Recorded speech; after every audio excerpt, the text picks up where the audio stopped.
And now, airing from Rye, the Quatious podcast.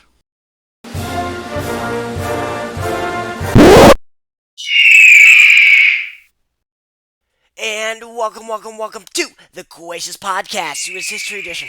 We're out here learning history because those who don't are doomed to repeat it. And we're joined today by the esteemed historian and author, my man, Dr. Atkinson. Hello there. Hi. Hi there, hello. You are British, and that accent is 100% accurate, with absolutely no fault in it now, nor at any other point in this podcast. Anyways, what's poppin'? What's a poppin'? How's it poppin'? All right. Thrice, that's a choice.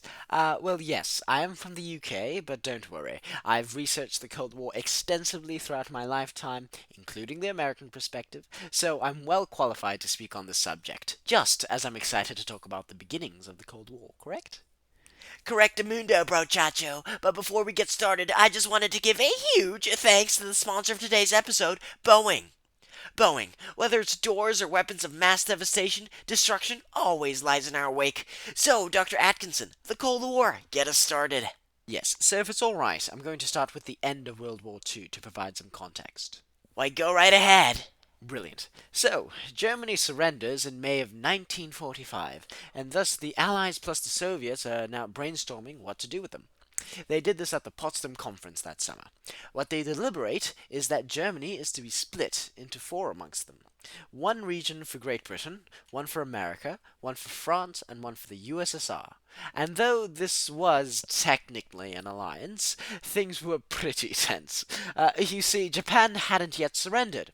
And a few months later, when America decided to drop two of the most destructive bombs of the era onto innocent civilians, the Soviet Union was like, whoa, what was that? Why don't we know about this? Aren't we supposed to be allies? We don't like this. Mm-mm. No, we don't like this one bit. But then, also, the Soviets were blocking free elections in Poland, which violated the terms set at the Yalta Conference earlier in the year. Ooh, I bet the US didn't like that. You can say that again. Ooh, I bet the US didn't like that. That is not. Okay, so you can see the tensions rising, and the four sections of Germany morph into two. The Allies' Federal Republic of Germany, aka West Germany, and the USSR's German Democratic, not so democratic, Republic, aka East Germany. Eventually, the Berlin Wall would be erected, physically embodying the political divisions between the two states, and the Iron Curtain, which split the whole of Europe and really effectually the entire globe into the Eastern and Western blocks. The Eastern and Western blocks. Oh, yeah! Um, Well, this is all great stuff, but we gotta go to break. Don't leave. We'll be right back with more Dr. Atkinson. This program shall resume in a moment.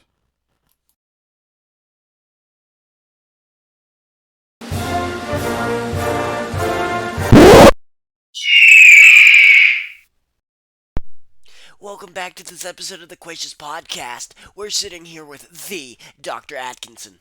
Now, Dr. Atkinson, before the break, we were discussing the tension that built up to the Cold War. Now let's compare and contrast America and the USSR. Over in America, the economic system was capitalism. So this here is where individuals, in theory, can dictate their financial status. In the USSR, the economic system was communism. Not to be confused with what certain people like to call those they disagree with. You know, the perhaps we should have affordable health care, which is a perfectly reasonable suggestion, and then they go, "Boo! You're a communist!" Right? Not that completely inaccurate representation of communism. In theory, for communism, with the government controlling all economic sectors, pure equality would occur. All resources would be split evenly amongst the citizens. Of course, with human nature being what it is, this has never been attainable. Historically, every governmental regime that's attempted to partake in communist ideals has always become corrupted. Capitalism? Communism? Oh boy, oh boy! Now, in terms of alliances, for the Western Bloc, NATO was formed in 1949, which served as a defense in case of Soviet attack. In response, the Warsaw Pact was agreed upon by the Eastern Bloc as a sort of reverse anti-NATO. For the social aspect, in America, it was kind of a return to the mindset of the Roaring Twenties, the rampant consumerism. But it was also a return to the cult of domesticity. Women were now being heavily encouraged to play the part of the obedient housewife by propaganda. Um, Music evolved greatly in the 1950s. Rock and roll was born, originally with R&B artists like the Big Mama Thorntons of the world, which would go on to influence the king of rock himself, one Mr. Elvis Presley. Actually, speaking of rock music, somewhat ironically, the Land of Liberty seemed to be a place of great societal conformity. And the Beat movement, which was the catalyst of what would soon become the hippie movement, along with rock and roll, was seen as a way to challenge those conformist ideals. Now, in the Soviet Union, what seems to come naturally with an extreme amount of government involvement in people's lives is a sort of synthetic, government designed version of culture. Uh, Oh, yes, and in America, there was a huge paranoia around anything Soviet related, particularly nuclear weapons, and this was called the Second Red Scare. From this, duck and cover drills came to be. Of course, in the case of an actual nuclear attack, this would do people no good, but I think it's, again, part of human nature that people need to grasp onto any bit of an inkling that they are the master of their own fates in order to cope with such incredible terror. Jeez Louise. Well, I guess it's not all that surprising. All humans are control freaks, whether we'll admit it or not. Next up, the significant events of the Cold War. Don't go anywhere. We'll be right back with more of my mighty Dr. Atkinson. This program shall resume in a moment.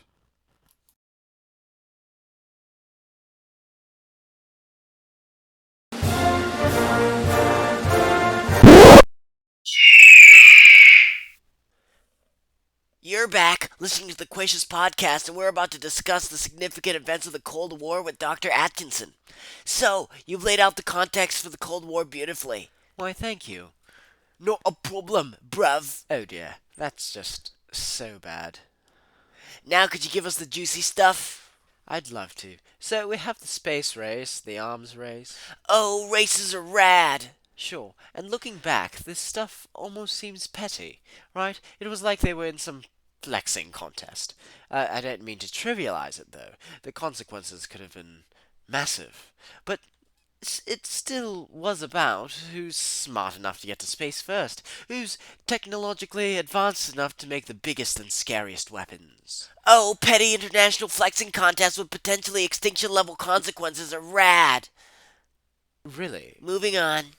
No, no, no. I feel like we need to rewind and address the poppycock that just. Moving on. Very well.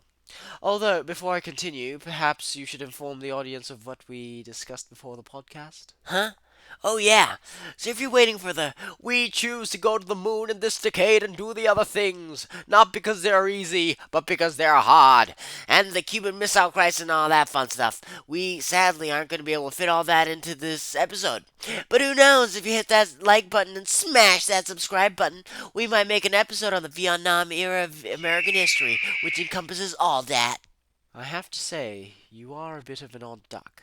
Thank you. We're nothing but original here. I see you took that as a compliment. Anywho, back from all that brouhaha, like we were talking about before the break, the American people were petrified of the potential of a nuclear-led Soviet attack, and rightfully so. The most destructive bomb of all time, to this day, was created by the Soviets. Its name, the Tsar Bomba. This thing dwarfs the atomic bombs that were dropped on Japan. To help visualize, I'll provide some numbers. Oh, numbers. Cool, cool, cool, cool, cool. Coolio. Not so cool, actually. Very hot. Think about it like this. combined the power of the two atomic bombs dropped on Japan. Now, multiply that by 1,570. Yes, you heard me right. The Tsar bomber had over 1,000 times the destructive power of the two atomic bombs combined. Logically, President Eisenhower wanted to do something about this. They came up with the Highway Act as a means of quick travel in case of nuclear attack. In addition, the CIA was carrying out covert missions to overthrow communist regimes in smaller countries. But we'll get to that in a second with containment. There was a prevalent ideology at the time. You see, the domino effect basically stated that if one country fell to communism, the surrounding countries would as well. The US obviously would not want this, so they adopted the policies of containment, which would restrict the expansion of communism. So when the Chinese Revolution made China communist, the Americans were not very happy about this. You see, right after World War II, both the Soviets and Americans liberated the Koreans, the Soviets the North, and Americans the South. With the two opposing government systems bordering one another, the tension was manifest. This would culminate in North Korea invading South Korea. Thus, the beginning of the Korean War. Sorry. To put a pause to this war, technically, this war is still ongoing. They agree on a ceasefire and a demilitarized border along the 38th parallel. All in all, the Korean War was seen as sort of a success. It proved that containment was possible without use of nuclear weapons. This would eventually become the plot for many of the surrogate conflicts of the Cold War. America wants to continue containment, and the USSR wants to expand communism. And tensions would continue to rise and bubble with the amount of number of conflicts. You know, the Suez Crisis, the Hungarian Revolt, etc. Alrighty then, take us home, old Bane. Ye Bane that is aged. Ye old Bane. That is truly obnoxious. But, well, the Cold War was a series of conflicts over opposing political and economic philosophies. And yes, while capitalism, time and time again, has been proven to be more effective than communism and really any other type of economy, it isn't perfect either. As a sort of third party looking in, I want to stress to America that it's okay to be angry about the flaws of capitalism. Corruption in capitalism is real. Don't be so rigid on being capitalist and anti communist that you forget the reason why this argument is an argument to begin with. We are trying to decide what most benefits our quality of life. Right? That's the crux of this whole argument. And you know what? Cherry picking the best aspects from each type of economy is an option, you know.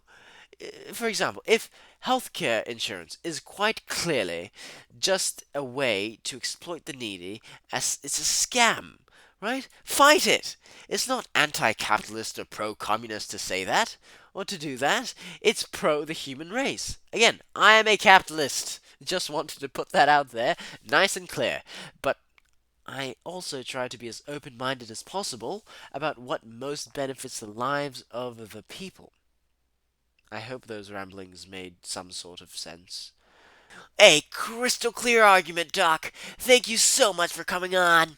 The pleasure was all mine. Have a wonderful rest of your day, and as always, stay Stay quacious.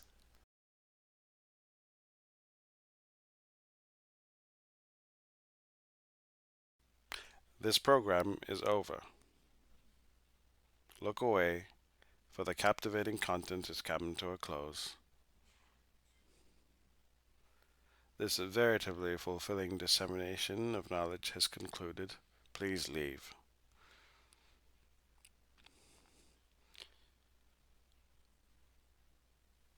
This extremely well thought out, not at all hackneyed project has ended. Thus, I cannot possibly comprehend your continued presence.